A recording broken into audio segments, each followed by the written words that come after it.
সুন্দর ডেকোরেশনের সাথে এত এত মজাদার খাবার আর সাথে এত এত আয়োজন কোথায় পাবেন জানেন?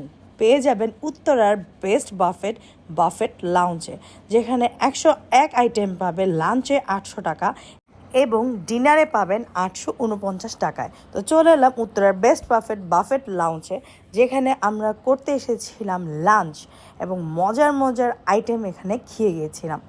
চলুন তাহলে এক নজরে দেখে নেওয়া যাক কী কী আপনি পাচ্ছেন 800 টাকার মধ্যে আনলিমিটেড এবং আনলিমিটেড। থাকছে white pasta, Naga pasta, crab ভুনা, বিভিন্ন টাইপের ফ্রাইড রাইস এবং বিরিয়ানি, আর আছে গরুর মাংস, খাসির মাংস, আছে কাবাব স্টেশন এবং মজাদার ডেজার্ট স্টেশন। তার সাথে তো কফি আনলিমিটেড এবং ড্রিঙ্কস আনলিমিটেড থেকেই যাচ্ছে।